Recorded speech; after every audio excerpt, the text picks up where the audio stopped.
All right, here we go.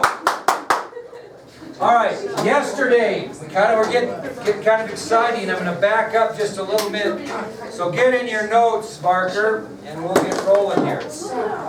Okay, remember, Oswald, I'm just going to kind of start here. We'll kind of talk about when he got to his boarding house. Remember, he got to his boarding house at 1026 North Beckley Street at 12:59 p.m. He grabbed a light-colored coat and his .38 caliber revolver and left the boarding house at 1:03 p.m. This was according to Earlene Roberts, who was a housekeeper for one of the residents. Again, there were no specific witnesses to the exact route that Oswald took from his boarding house until he reached the intersection of 10th Street and Patton Avenue in Oak Cliff, which was a suburb of Dallas. At that point, when he was at 10th Street and Patton Avenue, he was less than 1 mile from his boarding house and approximately 2 miles from where the assassination took place. At 1:11 p.m., he was confronted by Dallas police officer J.D. Tippett, who believed Oswald fit the description of the missing employee from the school depository. After Tippett beckoned Oswald to come to his car, Oswald complied with that request. He leaned on the passenger side window of the police car. Tippett then stepped out of his car and walked around to confront Oswald. And as Tippett came toward Oswald around the front of the car, Oswald shot him 4 times across the hood of the police car, hitting him once in the chest, twice in the stomach, and finally just executing him by shooting a final 4-shot into his temple. Okay, that shooting was witnessed by at least a dozen people, including William Scoggins and Helen Markham. And after the shooting, Oswald took off on a fast walk right towards Markham. She was terrified by what she had witnessed and simply covered both hands over her face, hoping that nothing bad was going to happen. And then we, I think, ended with the affidavit yesterday, right? Okay, we'll continue on then. As Oswald was walking away from Markham, he emptied the spent shell casings from his pistol on the grass. So as he was taking off, he emptied the 4 spent shell casings out of his pistol, which were later discovered, which we'll talk about later.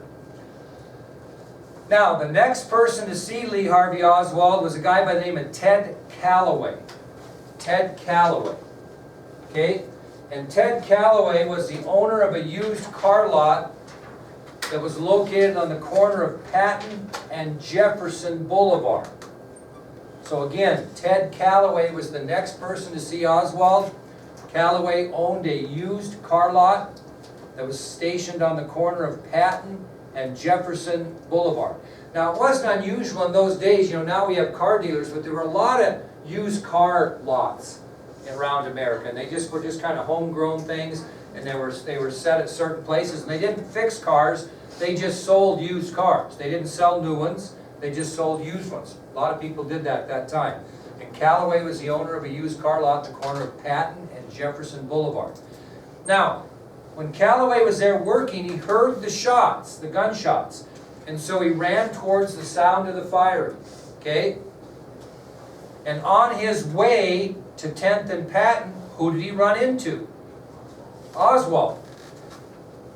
Now, Calloway encountered Oswald, who was holding a gun that Calloway described as, quote, in the raised pistol position. So Calloway leaves his used car lot, heads to the sound of the firing. On his way to 10th and Patton, he runs into Oswald, who is holding his pistol in the raised pistol position, according to his description later. Well, when Calloway came upon Oswald, he doesn't know anything of what's gone on. He shouts at Oswald, "Hey man, what the hell is going on?" That's what he says to Oswald. Okay? Oswald kind of muttered a response and basically rounded the corner and headed down Jefferson Boulevard. Where did Calloway go, do you figure? He went, what? No, he went to the scene of the shooting. Okay? So, Ted Calloway, a used car salesman, has a car lot on Patton and Jefferson Boulevard. He hears the shots. He goes to the sound of the firing. On his way to where he thinks the shots came from, he runs into Oswald. He said Oswald is walking, holding his pistol in what he called the raised pistol position. And Calloway said to him, "Hey man, what the hell is going on?" Oswald kind of muttered something, kept on walking. Calloway went to the scene of the shooting. Well, anyway, at the scene of the shooting at 10th and Patton at 1:17 p.m., a fellow by the name of Temple Bowley and his 12-year-old daughter discovered Tippett lying next to his police car as they were driving by. So, as Calloway's heading to the scene at 1:17 p.m., Temple Bowley and his 12-year-old daughter discovered Tippett lying next to his police car as they drive by.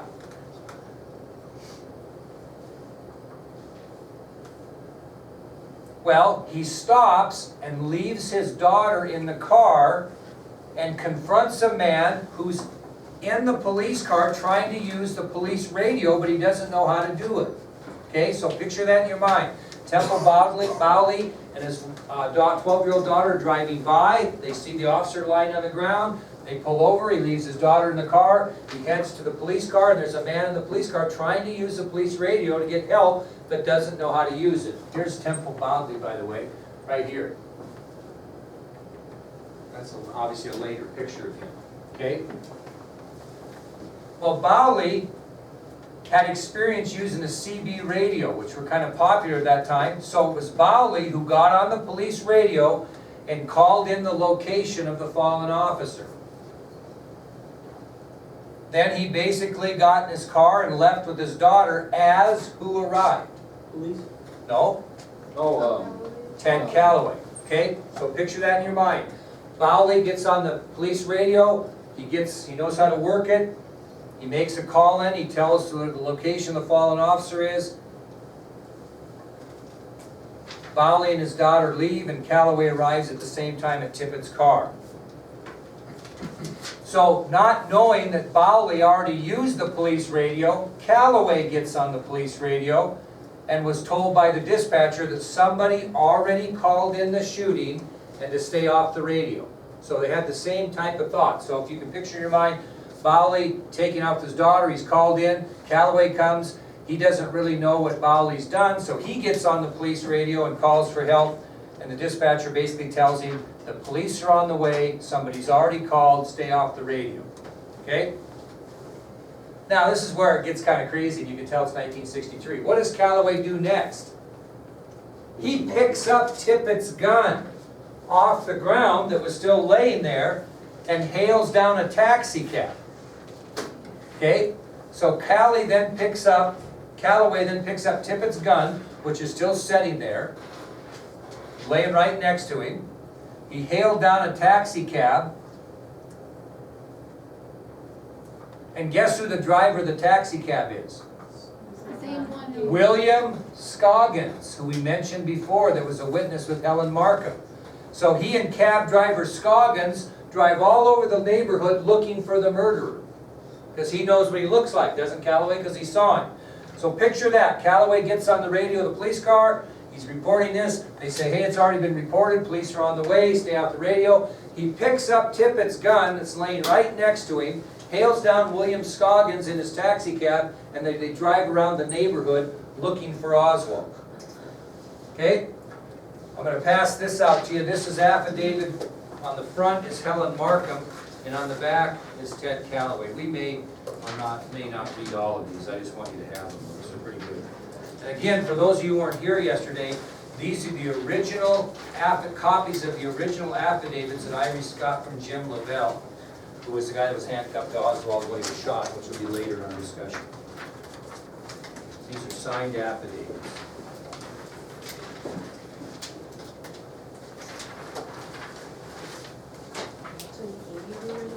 He has the originals. Now again, these are kind of blurry, but it says, I am the manager of the used car lot at 901 East Jefferson. I was working today when I heard some shots. This was about 1 p.m. I ran out into Patton Street and looked to see what the shooting was about. I saw a white man running south on Patton with a pistol in hand. I hollered at him and he looked around at me, then kept going. I ran around on 10th Street and saw a police officer lying in the street. He looked dead to me. I got the officer's gun and hollered at a cab driver to come on. We might catch the man. We got into his cab, number 213, and drove up Patton to Jefferson and looked all around but did not see him. The number 2 man in the lineup that I saw at City Hall is the man I saw with the gun in his hand, which we'll get to later. So Calloway was brought into a lineup to pick who the guy was and picked him out right away, which we'll talk about. Anyway, that's pretty cool stuff. Yeah. Why is there a bunch of X's after to that? Is it? Because he made a mistake or whatever and typed over, and that's what you did in those days. Oh. Or whoever typed this, Patsy Collins probably. You know, somebody typed it and then he signed it. Okay, now moving on, Oswald continues on which street is he on now? Jefferson Boulevard. And he starts to hear police sirens in the area, so he takes off his light colored coat and discards it. Okay, so Oswald continues his flee on Jefferson Boulevard in Oak Cliff. He starts to hear police sirens in the area, so he takes off his coat, light colored coat, and discards it. Why? Because people are probably going to identify him by having that light colored coat on. So as he continues his flee on Jefferson Boulevard, he starts to hear police sirens and discards his light colored coat. The next person to see him is a guy by the name of Johnny Brewer, who is the manager of Hardy's shoe store in Oak Cliff. Hardy's, H-A-R-D-Y''S. So Johnny Brewer, manager of Hardy's shoe store in Oak Cliff, is the next person to see Oswald.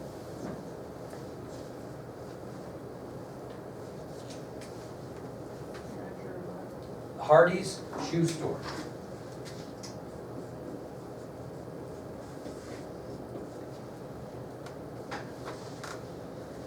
Now, Brewer also heard the police sirens, and when he looked outside the front window to kind of see what was going on, he saw Oswald standing in the recessed area outside. What's a recessed area? Okay, here's the front door of the building, and sometimes they have these recessed areas back, you know, where the front door is here and you can stand around the corner. He was standing in the recessed area, and Brewer saw this guy, okay?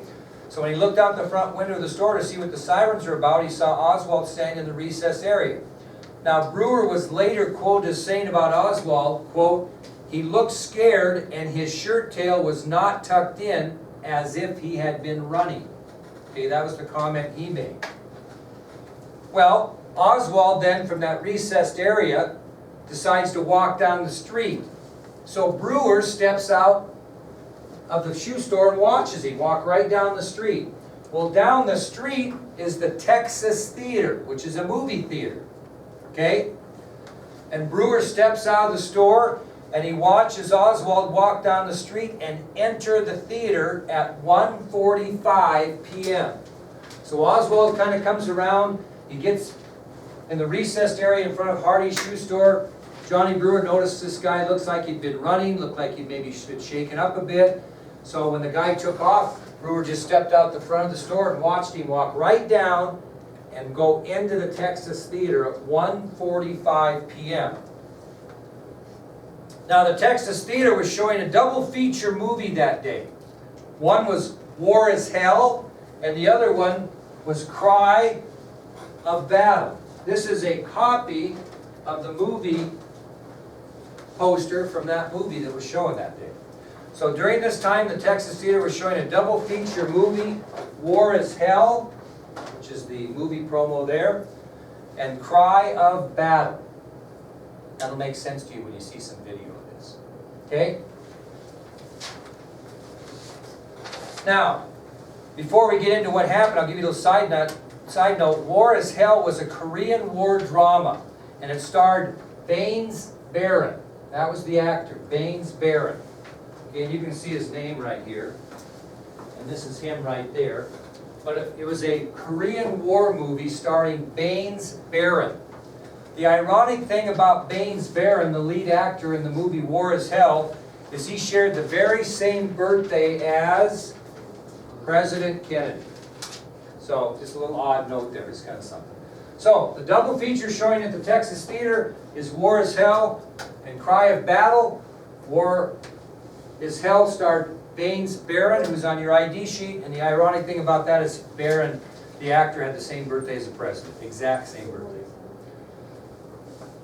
Well, Brewer watches him walk in. So Brewer decides to follow Oswald, approximately 50 yards from the shoe store to the theater. So Brewer walks down there about 50 yards, and he asks the cashier, Julia Postal, if she sold a ticket to the guy that just went into the theater.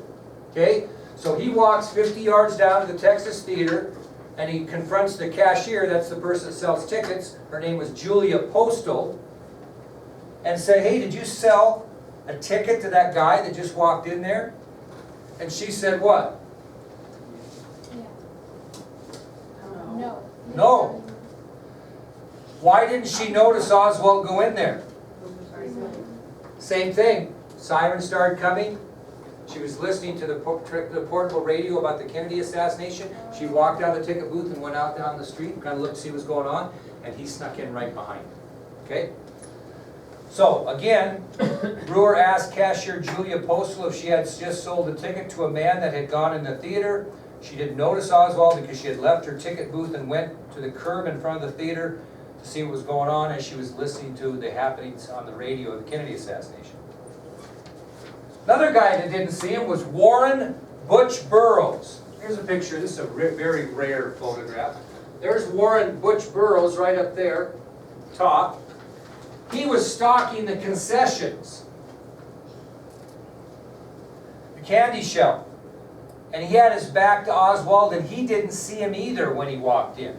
So he walked right past Julia Postal, then he walked right by Warren Butch Burroughs, who was stalking the candy shelf inside the theater. Walked right by him. He didn't see him. Well, what do you think Postal did? No, good guess. No, she called the police and gave a description of this guy, according to Brewer, that snuck into the theater, because she knew the sirens were going on. These people knew something was going on. Did they know that Tippett was shot? No. But they know something's going on in Oak Cliff, and so after listening to Brewer, Postal called the police and gave them a description of the man that entered the theater according to who? Brewer, because she didn't see him.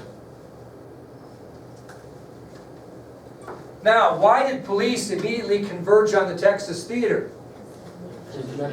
Now I want you to listen, because he meant the description of what? The murder of J.D. Tippett. The murder of J.D. Tippett. Kennedy's not even in the picture. He's not even in the thought process yet. This guy meant the description that people gave of the person that shot J.D. Tippett. So as soon as Julia Postal gave him that description from Brewer, they thought, well, God, that guy matches the description of the guy that just shot the police officer. So they send police cars immediately to the theater. Okay? A lot of people think that they're looking for the Kennedy, assassin of John Kennedy at that time. They're not. They don't even know, it even doesn't even match up, okay? Well, at 1:48 p.m., 6 police cars and 16 police officers arrive and enter the theater. At 1:48 p.m., 6 police cars and 16 police officers arrive and enter the Texas Theater. Because who do they think's in there? The murder of a fellow police officer. Now, some of the officers went right in the front door, some went in the back door, some entered through the balcony. So they kind of entered in 3 different ways they could get in looking for this guy. Now, among those 16 officers are investigator Ray Hawkins and police officer M.N. McDonald. So among those 16 police officers that respond to this call by Julia Postal, you have investigator Ray Hawkins and police officer M.N. McDonald.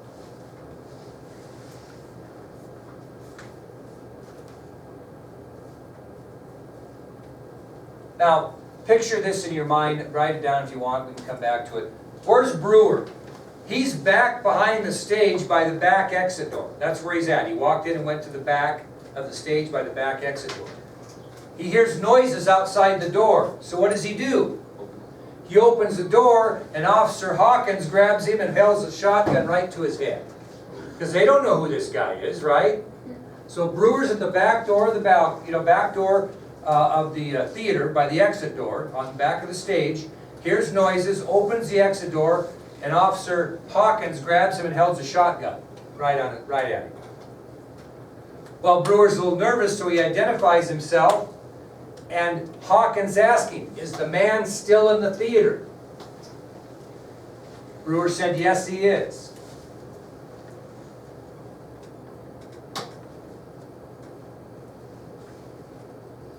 Okay? When Brewer saw these officers arrive, he stood up and walked to the aisle like he was going to leave. But then he went back to the same row and sat in the second seat in where he originally sat. So he went in the theater and sat down. He saw these police officers, goes, "Uh-oh," gets up and thinks about making a move. Then he decides not to, so he goes back to the same row and sits in the second seat in from the row. Oswald, yes, sorry. Oh wait, Oswald? I'm sorry, no, Oswald. No, Oswald goes in and hides, sits down, okay? And then he hears all this ruckus and sees these police officers, so he gets up and decides he's going to maybe try to exit, and then figures out that's not going to work, so he goes back and sits in the same row he sat in before, toward the back, and he was the second seat in, okay, from the aisle. Well, Police Officer McDonald, M.N. McDonald, then asked Brewer if he's still in here, point him out to us. Go ahead and point him out to us. The movie's running at this time. There are people in there. Not a lot, but people in there. So Police Officer McDonald asked Brewer to point Oswald out to him.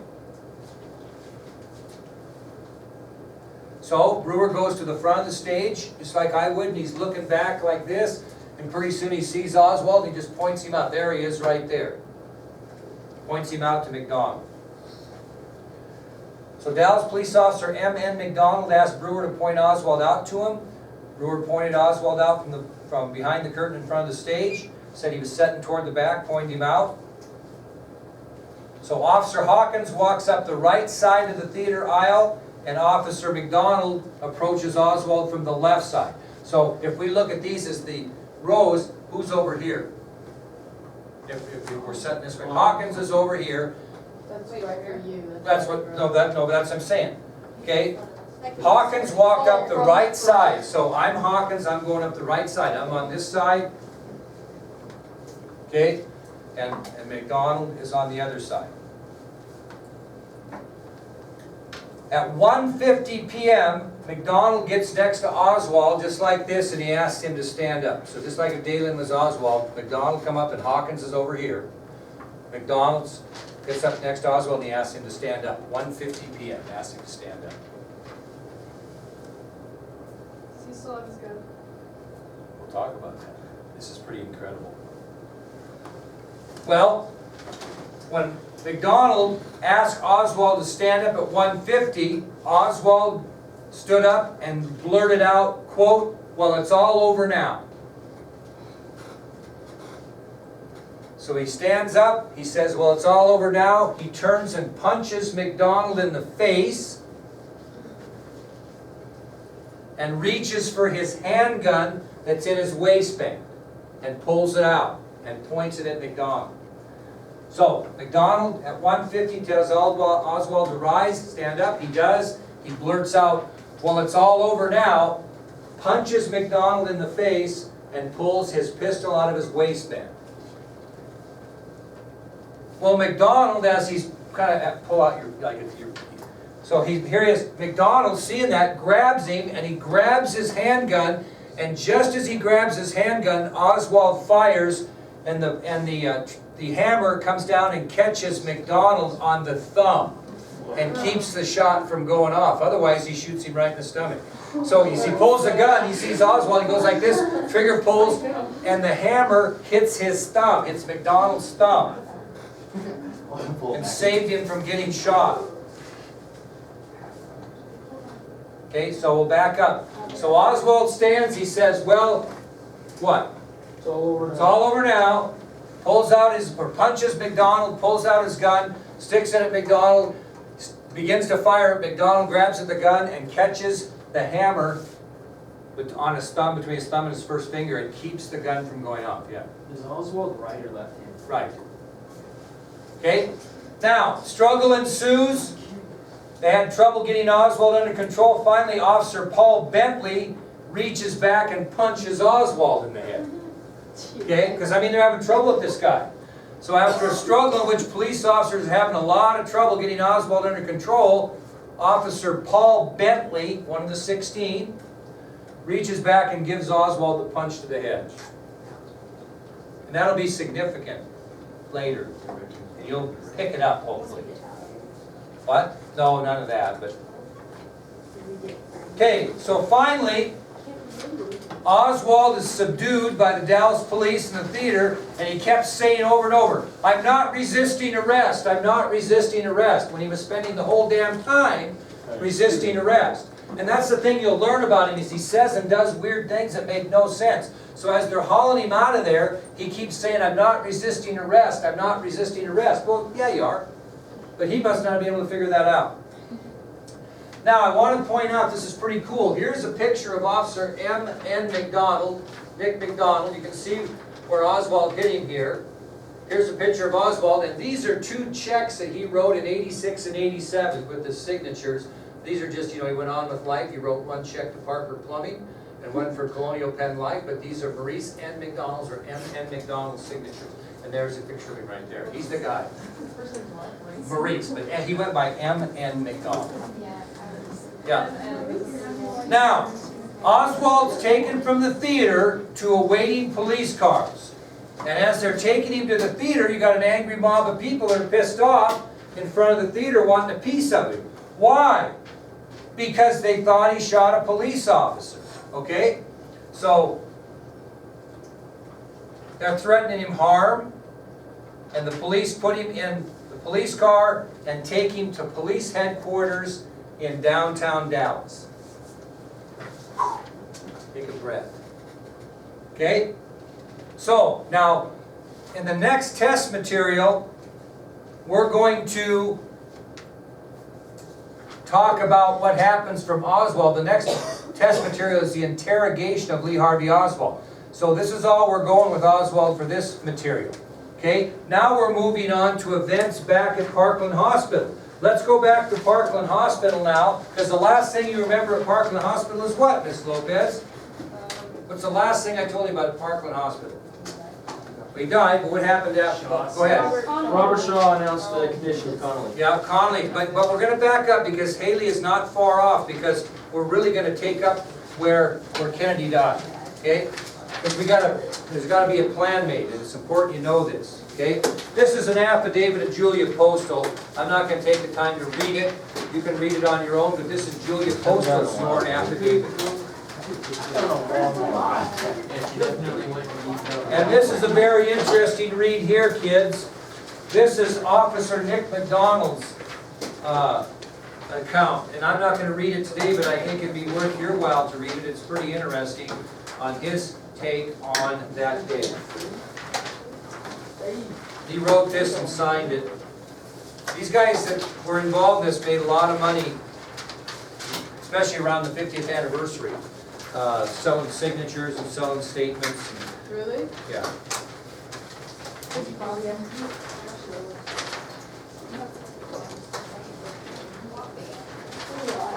So we're going back to events at Parkland Hospital. So you got to kind of change your thought process here just a little bit. Okay? All right. Now this is a place where conspiracy theorists like to go crazy, but I'm going to give you the non-conspiracy reason behind it. Okay, now let's talk about it. Kennedy has been pronounced dead. Okay, 1 p.m. Now, according to Texas state law, since it's a murder in Texas, in Dallas, the autopsy by law should be performed in Dallas, in Texas. So keep that in mind. So since President Kennedy was killed in Texas, especially in Dallas, Texas state law required the president's autopsy to be done in Dallas by civilian doctors. That's what the law stated. Okay, the murder was in Dallas. The autopsy by civilian doctors should take place in Dallas. The one that insisted on this was Dr. Earl Rose. He was the Dallas medical examiner at the time. And he made it real clear to the Kennedy entourage that by Texas law, the autopsy must be done in Dallas. Okay? So, Again, since President Kennedy was killed in Dallas, Texas state law required the president's autopsy to be done there by civilian doctors. And it was Dallas medical examiner, Dr. Earl Rose, that insisted to the Kennedy entourage that the autopsy be done there. Okay? At Dallas. In Dallas, yeah. Now, they were having no part of this. The Kennedy camp planned to take the president's body from Parkland back where to have the autopsy done? Washington, D.C. So there was a little bit of a disagreement. And the man who insisted that the president's body be taken back to Washington, D.C. was Roy Kellerman. Do you remember who Roy Kellerman was? He was in the presidential limousine. He was the head of the president's presidential detail. He was the top dog in President Kennedy's Secret Service detail. And he insisted to those Texas physicians, especially Dr. Rose, that body was going back to Washington. The autopsy would not be done in Dallas. Okay, Roy Kellerman. We've already talked about Roy Kellerman. He was in the presidential limousine. He was in the front seat.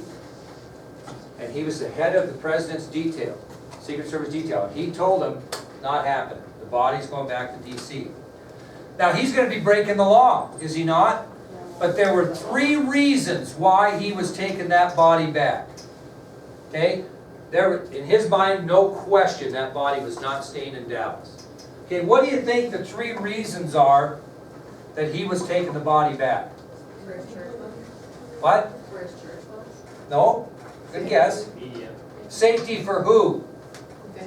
Well, close, but number one, who's the number one person they're concerned about? There's more than one. What? Johnson. Johnson, okay? He believed that Vice President Johnson had to be taken back to D.C. immediately for security reasons, because he knows he's going to become the new president of the United States.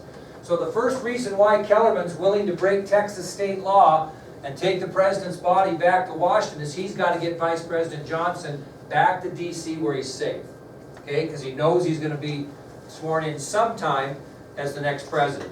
What's another reason why? These are kind of more personal, because somebody said safety. Jackie was not leaving Dallas without that body.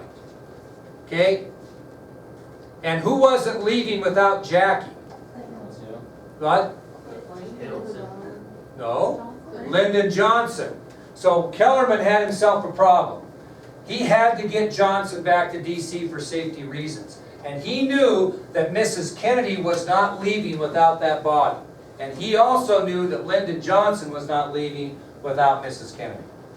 So Kellerman made it really clear, and I mean they had quite a discussion over this, and I'm going to give you some examples. I'm going to show you a video called Parkland, which you will enjoy. And it shows the conversation. But this is what Dr. Rose was later quoted as saying. You don't have to write any of this down. Yep. So the third one is Johnson would not be without. Oh, Right, yep. okay. So first one is they had to get Johnson back for security reasons. Second one is Mrs. Kennedy was not going to leave without the president's body, and Johnson was not going to leave without Mrs. Kennedy. Now here's the comment that Dr. Earl Rose stated, okay? And we'll just end with this, okay? This is what, so listen carefully, this is kind of interesting. This is Dr. Earl Rose later quoted about the situation, how tense it got. I was in their way. I was face to face with Secret Service agent Roy Kellerman, and I was trying to explain to him that Texas law applied in the instant case of the death of the president, and that the law required an autopsy be performed in Texas. Shh. No one was in charge of the situation. Agent Kellerman tried 3 tactics to have his way. He asserted his identity as represented by the Secret Service. He appealed for sympathy for Mrs. Kennedy, and he used body language to attempt to bully, or should I say intimidate. At no time did I feel I was in physical danger because he and the others were armed. I was not looking at Agent Kellerman's gun, I was looking at his eyes, and they were very intense. His eyes said he meant to get the president's body back to Washington. These guys had guns drawn. These Secret Service guys had guns drawn in the hospital in front of Mrs. Kennedy saying, get the hell out of my way, we're taking the body. No, you're not. Yes, we are. And I mean a pushing match that was probably kind of embarrassing to have in front of the First Lady. But I mean, it was a war. Because they were not going to keep that body in Texas. They wanted that back in Washington, D.C. Now, who do you think will set up for tomorrow? Who makes the final decision to take the president's body back? Who's gonna say, George. Johnson. no, George. think about the family. Robert Kennedy. Kenneth O'Donnell. It will be Kenneth O'Donnell that'll make the final decision to take the president's body back to Washington. But how's he gonna get it done? Is he gonna bully up like Kellerman? He's gonna have to compromise and negotiate. And I'll tell you what the negotiation process was tomorrow, because they end up taking the body back. They do not leave it in Texas for the autopsy. That gives conspiracy theorists so much ammo. They're saying, you know, they knew that it was a setup. They didn't want Texas people to do the autopsy. They wanted to do their own autopsy with military doctors so they could order him to say this and say that and say this. Conspiracy theorists went crazy on this deal here. Okay? It was more of personal. But it was a deal, well, Kellerman had the responsibility to get the vice president back. I mean, that's his ultimate responsibility. President's dead, okay? The new president's got to get back to DC, and he knew that Johnson wasn't going to go without Mrs. Kennedy, and Mrs. Kennedy was not going without her husband's body. It was just kind of a chain reaction. So Kellerman took the bull by the horn. It got ugly as you can imagine, guns drawn, the whole thing. And finally, Kenneth O'Donnell's going to have to step in and get this thing resolved, okay? All right.